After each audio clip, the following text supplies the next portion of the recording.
G'day mates, in today's video I'm interviewing Epikwhale coming off the back of his $2 million win at the Saudi LAN event, proving that he is still one of the best players in the world. And I want to ask all your burning questions. How has he stayed so dominant for so long? Why hasn't he tried to compete on another region? Why did he switch back to mouse and keyboard after winning an FNCS on controller? Does he think mouse and keyboard or controller is better? And so much more. This is one of the best interviews I've ever done. I hope you guys enjoy. I'm going to kick it off as well. Obviously, you won the most recent LAN event. Did you expect to win that one coming into it, or did you have any expectation? I mean, you didn't even play with someone you've ever played with before, so. Yeah, it's hard to have expectations going into a Fortnite event, you know? A lot could happen. I definitely knew we had potential to do really good. Yeah, okay. But at the same time, there's like really good teams like Cammy Seti, Jason Thomas. Actual teams as well. Easy like, Hen, yeah. Like actual teams who play together. That's crazy. So I was definitely expecting like a top 5. Okay. Since I knew we were uncon, but it's hard to say you expected to go and win a Battle Royale tournament, you know? And so you have that level of confidence. So you were uncon, and even going against EU and AEs, because that's the question everyone always asks whenever it comes to you as well, is, so you are that confident competing against the best players from other regions. Like, it didn't change your opinion. You're like, cool, I'm unconned, I'm top 5. Like, it doesn't change that I'm now playing against EU and NA. Yeah, pretty much. Yeah, I mean, okay. Obviously those EU teams are really good, and like, if I was like being uncon at the same spot on West, that top 5 goes to like I better get at least top 2.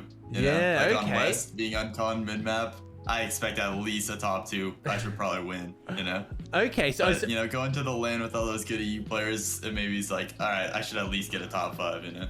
Okay, so obviously you understand that EU and ES, you know, again, like I always had this discussion on stream, everyone always freaks out. I'm like, it's just player base as well. If in case people want to get crazy about, oh, EU so much better, it is player base as well. But on that same line, is there a reason why you haven't gone and competed on another region then? I know everyone asked you, and you probably answered this a million times, but if you're that confident that, yeah, they're a bit better, but I can still top 5, would you not take the chance to go to EU and NA East? Yeah, so I mean, what I say to that is like my life's good at home right now, you know, on the West Coast. Yeah, that's fair. And I'm like winning a lot of stuff, obviously. Yeah. And like I'm also kind of focused on streaming like every tournament now. Yeah. So it's like I'd almost rather just stream and like try to win as much stuff as I can on West, still stay really consistently with winning stuff, rather than like maybe move regions and like not focus on my stream as much, and also like worry about getting contested too. Like, yeah, if I moved regions, we'd probably have to like grief a POI for a season or 2, and then maybe get the team to split up, and maybe we get it uncon the next season, you know? Yeah, that's fair. But even then, it's like, that's still not even guaranteed. We could just play a full grands out conned, and then it's like we're gonna move to go get conned. Yeah, true. And it's just like, whatever. I mean, and you've got international events coming up now anyway, right? Without the international events, you can have people talk smack, oh, it's NA West, your wins don't count, you won 6 FNCS. You've heard it, like I know you've heard it as well. But then you dominated the first one, and now you've got the invitational coming up. So I guess you've still got the chances to prove it, but it is interesting because you've got just a comfortable home life. Like obviously you're great with that and stuff. Would there be a tournament big enough to make you want to do it? Like let's say World Cup quals came out and there was that much money on the line and you could boot camp it, like would that kind of make you want to go for it? Not really, because like if there was a World Cup, say it was duos and like West gets 3 slots, I'm pretty confident that we're gonna be one of those 3 slots. You know? So it's like, yeah, fair enough. I respect that, because it's weird though, because a lot of people are going to see the fact that you've been on top for a very long time. So you've got that competitive mentality. You want to win everything and stuff, but you are just logical with it. It's like, I just have a better chance to do better here, and you're focusing on other things anyway. But yeah, it's interesting. So, but do you think ever going and playing those regions would give you an advantage? Do you ever feel disadvantaged because you're playing on West? Maybe just the level of practice, like who you can play with? Yeah, okay. Yeah, because the practice, definitely the practice is like the scrims are barely even running, and when they do run, it's like the players aren't even that good. I don't know, like, does East even run like stacked scrims right now? No, with all the pros? I don't. Yeah, I was about to say EU's. I think EU's kind of got it going now, and I think that's what, in my opinion, is pushing EU. Like EU is pushing ahead now because of that even more so. But I mean, I think that's the only main one as well. Has it ever affected you? Obviously, you've been playing with Arkram a whole bunch now. Now you're playing with Reet as well. So there's still those top tier players you can play with on West, but you picked Malabuka to play with in that tournament. Is that like? Who is your ideal duo partner if you could pick anyone? And I know this is obviously like Reet's gonna be put on blast here, but do you have like one player you wish you could play with? Obviously, like Reet's my duo. I would have gone with him. I asked him first, but he just didn't have his passport, and like it was too late, and I don't know if his parents wanted him to go or something like that. Yeah, it was. Yeah. Fair enough. Yeah, and then I just was like thinking like, oh shoot, who should I go with? So I just started looking for good EU IGLs, because like, you know. So I looked at like Queasy and Malabuka, and then Queasy was already going, and I was like, all right, Malabuka. And then he was like, he was basically down. It took a while to like, you know, he's like 16, he doesn't live with his parents right now. He's like got a lot of stuff going on. Oh yeah. So we had to like figure out the logistics and stuff, but damn. Eventually he was like, okay, I'm down, let's go. Okay. I was like, all right, let's run it. Putting Reed aside, if you could play with anyone from past, present, obviously you've been playing since the very beginning. I'm talking like opening up to like Zayt and stuff. Who would be your dream duo if you could play with anyone in the history of Fortnite? Damn, okay. It's a tough one, I know. You can think about it. Don't stress. I gotta think back for a while too. Yeah, that's hard. I mean, I'm putting you on the spot with this one. Just some names that come to mind are like... Give a few, that's fine. Now, like Tayson or Sened okay. are like pretty good. Yep. And then maybe if we're going back in time, Zayt obviously has to come to mind. Yep.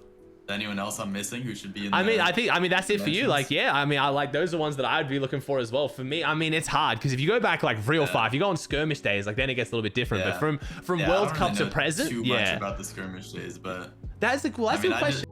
Bro, Zayt. Zayt, yeah, Zayt's a good one. I mean, Zayt's a fair one because it looks fun as too. Like, there's some people who you know would be good, but you're like, man, do I like want to play with them? Like, I know it sounds bad, but it's like, would the vibes be there? But Zayt looks like fun as well. Yeah. So you've the skirmish days. When did you start competing? Because obviously you qualified for Worlds. Like, I know that. So did you start like just before Worlds, just after Worlds? Because Worlds is when I first heard of you. So like there was the first Winter Royale in like 2019. Right? Yep. Like I competed in that. I didn't qual. Like I just like kind of played it. Like I played Fortnite for fun before, you know. Yeah. And I competed in that. I didn't qual. Like one of my friends did qual though. You know, we were pretty decent. Okay. But coming into Worlds, so you weren't like you weren't known. Tournaments before World Cup. Damn. What was it called? Like the Scallywag or whatever. Oh yeah, I think Scally. Yeah, there was Scallywag and something else. It was like a duo cup, and like me and Seal made money in like the first one. Okay. We got like what, top 10 or whatever. Yeah, and then so that was like pretty cool. And then the first week of World Cup comes around, and I got 4th in the solos. Damn. Did that surprise you? Like that was like a little bit. Okay. Like that's 2 points away or 2 placements away from quality to New York, you know? Damn. So yeah, that's kind of how I was like, oh, I'm like not bad at this. Did you play other games before this, or at a high level or anything, or was Fortnite the first game you took seriously? I got a PC, I want to say like 4 years before Fortnite came out. 4 years. Yep. When I was like a freshman in high school. Okay. And I played CSGO. Okay. For about 2 to 3 years, and I like played ESEA and stuff, and I got to like A- on ESEA, which is like pretty good. It's not really close to pro level, but it's like definitely up there. Yeah. So that was the first game I played on PC though, and then in between that, I played PUBG for like a few months, just like for fun, you know, with my friends. So Fortnite wasn't the first battle royale then, but still, you weren't coming in like fully experienced out. You weren't like H1Z1 Pro or anything. Like, okay. Never played H1 at all. Okay. I played PUBG for like just a little bit, and then Fortnite came out, and I was like all my friends played it before I did. It was the big. Everyone was playing it. The building looked so lame, bro. Like way back in like season 2, I did the same thing. Yep. I'm gonna keep playing PUBG. Yep, that was me. I was like the last one out of my friend group to like switch over. Okay. And then once I switched over, I was like, this is so much fun. And you just went crazy with it. Okay. Were you, so obviously you weren't super surprised to qualify for World Cup after that first week, because then you were only 2 places away. 3rd place at World Cup. Did that surprise you? Did you go into World Cup being that confident you're going to get a podium finish? Again, it's Battle Royale, like you said, but... Yeah, like I said earlier, Battle Royales are tough, and I didn't even know really at World Cup, like, I didn't even know if I was going to be uncon. Like, there was all these Asia players who didn't even speak English. Yeah. There was Brazil players didn't speak English. The drop maps just weren't really there. The drop maps weren't the same back then. Yeah. So I was like, so in my mind, I was like, if I'm uncon, I can top 10 for sure, you know? Damn, okay. It's never, like, it's hard to say, like, if I'm uncon, I'm going to win a solo 6-game LAN event with the best players in the world, you know? It's like, that's hard to say. See, I like that. But I was pretty confident that I could get like a top 10. Yeah, I like that mentality. So that mentality kind of goes both ways though. People can like use that as an excuse, and it kind of like, that's why I didn't play, it's Fortnite, whatever, solo's RNG. You kind of have it in the back pocket where like, it seems to help your mental, where most people kind of ruins their mental. It's like going to tournaments, do you get nervous, or you go into it knowing that like it's Fortnite's Battle Royale, like I want to do my best, but... About nerves, I don't know. Like maybe I just got like good RNG, but I really don't get that nervous. Okay. Like, I don't know. I just kind of like, in my head, I'm like, there's no, like, nerves aren't gonna help me, okay? So don't get nervous. Like, that's like how I think of it. That is some robot though. Like that's amazing. Like that is like people. That's like when people tell you like nerves aren't gonna help me, bro. Yeah, it's just whatever happens. I'm just gonna do my best, you know. That's like when you tell your friend I get a little nervous. Like I'm not gonna lie and be like I don't feel anything, but like I really don't get that nervous. Like shaky, once you're in the game too, it's like you're just focused and like zoned in on it. That's crazy to me, because that's like when people tell you just don't be mad. Like, oh yeah, I just won't be mad then. Like, it's just like, I just won't be nervous. Like, I just won't be nervous. Okay. What is the most nervous you've been playing the game? Was there like one tournament or one game, or like what's the most intense you felt like pressure going into something in Fortnite? Definitely World Cup, and then just like there's been a lot of FNCS grands where it's like comes down to the last game, yeah. You know, it's you like guys come back strong at the end. You make it content for sure. So yeah, you got to beat the nerves of those ones, which is good though, I guess. Like, it shows you guys don't get nervous once you kind of get the momentum rolling. I want to kind of go back to your mentality on battle royales and like bit RNG, you know, like it's kind of, we'll just see how we go and do the best we can. Does that ever make you want to play another esport? Like, do you have plans to move to other esports? Because like that's not really a factor too much in like, you know, Valorant, League of Legends, like the conventional esports. Does that ever draw you, or you like that about Fortnite? Like, you like the battle royale aspect? Maybe in the long future. I think I'd be dumb right now to try to switch games. Yeah. But not really. Yeah, I don't know. I don't really have any plans on switching games anytime soon. Okay. Do you have plans on after Fortnite? Like, let's say Fortnite dies either tomorrow or in 2 years. Like, it's run its course. You're comfortable with it. Do you still see esports as your future though? Like playing whatever game comes up, or do you have other plans to just, I mean, do other stuff? You could do something completely different. I know obviously you were really good at school and you enjoyed school. Like, you don't have to do esports. First off, I hate question, bro. Like, if Fortnite died tomorrow. Oh no, because I get that one too, bro. So I get that one too, because like but would you? Is esports your future though, or no? Yeah. Well, there's like two things that I'd say. So like, I'm trying to stream more, you know. Yep. Fair. And that's always good for like longevity and stuff. Yep. And the other thing is the mousepad company. I want to keep, you know, promoting that and growing that. See, that's huge. So that even after I'm done competing, like it's like me and my brother's business kind of, you know, so that's it'd huge. be cool to like keep running that for like years to come after, you know? Yeah, and that's where like, because you're I mean, I make content as well, I don't compete, but same thing, if I don't work I don't make money, but you've actually like, you've gone into like a company like that can live on after you. Like it's, you guys started it and that obviously helped, but now it is the mousepad company. Some people don't even know that you and your brother run the mousepad company. Like I mentioned that on stream. Like I think you shouted out the mousepad company at the end of the LAN event you won, and people are a bit confused. I'm like, dude, it's his company. Like if they're gonna let him do free promo, like do free promo. Like that's great. I love that. Okay, so you obviously see yourself competing in Fortnite for a while now. You're starting to get more into streaming and stuff. You have no plan to move. What keeps you motivated to just keep doing it then? Like you've won 6 and now you've won a LAN event and you came 3rd at World Cup. Like, is it just doing the same thing? Are you still motivated to do more? Do you feel like you haven't achieved everything you can, or you're just kind of on like, things are going well, I'm just gonna keep doing it mode? Yeah, so I mean, it's mostly like just doing bad. Like I hate doing bad, so every time I do bad, that's kind of my motivation to like do better. Let's say do bad, right? Like like I'm trying to think of your worst FNCS place in the past. Like I mean, like even just like when we don't qual for a cash cup, like that pisses me off. Like especially like on West, it's like, bro, there's no way we're not calling for a West cash cup. Like, okay, so you still got that kind of a drive. Like it still pisses you off. Okay, I mean that's good. I respect that for sure as well. Okay.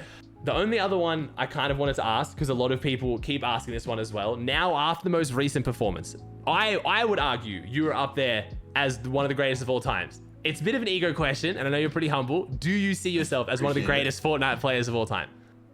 Like one of, yeah. Sure. Okay, one of. Okay, so you won't say you're the best. Do you have someone that you think is the best Fortnite player of all time?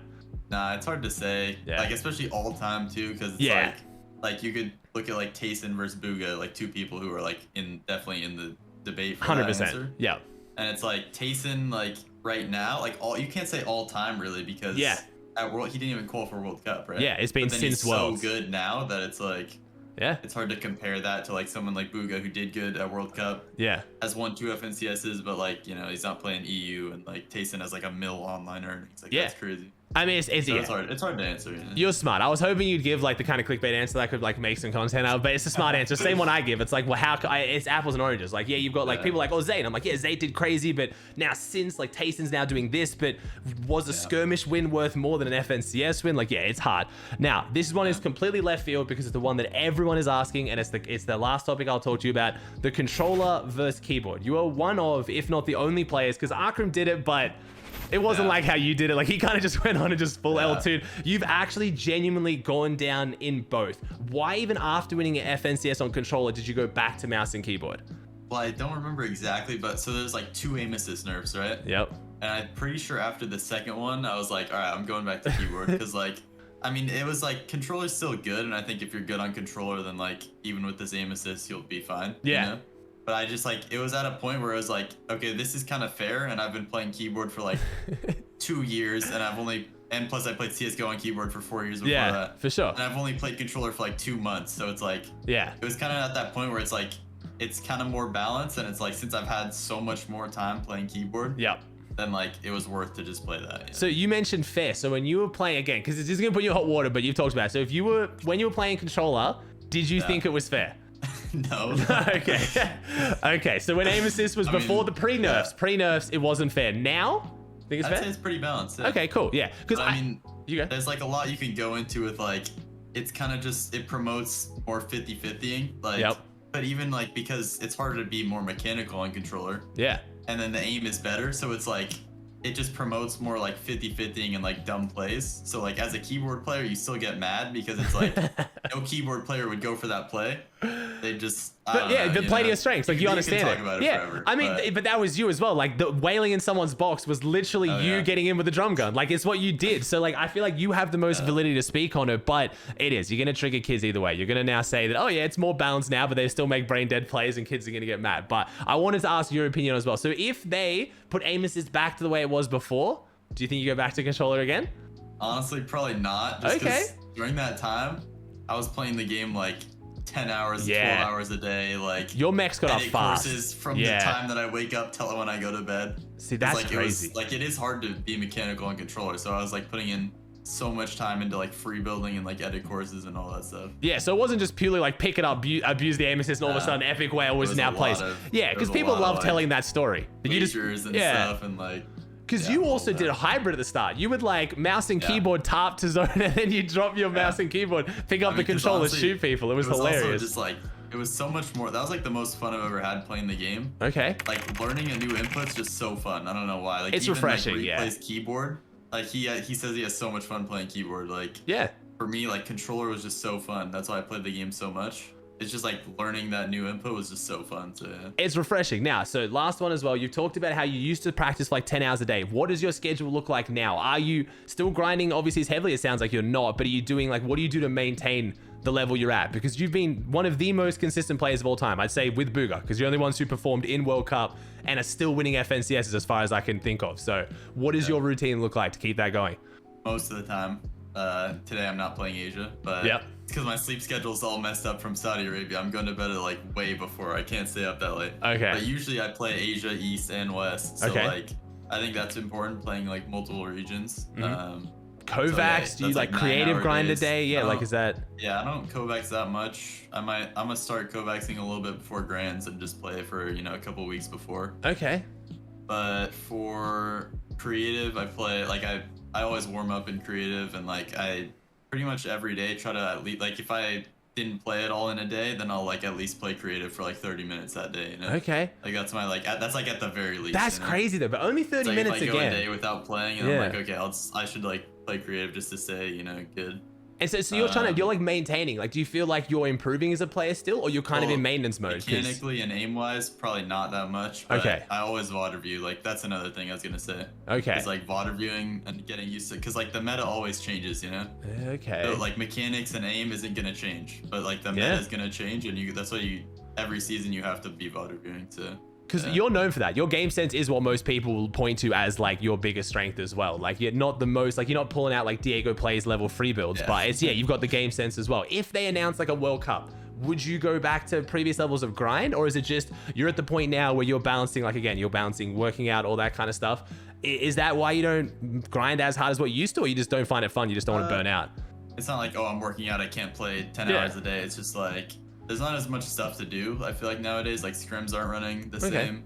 I mean, I don't know. There's just not as much stuff to do. And like people aren't playing creative as much. Like they banned wagers, they banned like sub customs. Like, I don't know. There's just like, it's just not a lot to do. Whatever, man. Yeah, that's interesting, because I wonder how much that stifled the skill ceiling as well. I mean, I will leave it there. I won't keep bugging you. That was like, all right, guys, that does it for another video. As EpikWhale said, he is now streaming all the tournaments. Please go show him some love. Follow his Twitch, twitch.tv/EpikWhale. Hope you guys enjoyed this video. If you want me to interview anyone else, let me know who in the comments down below, and I'll see if I can line it up. I hope you guys enjoyed. If you did, please chuck a like on it. Subscribe to the channel if you haven't, and I'll see you in the next one.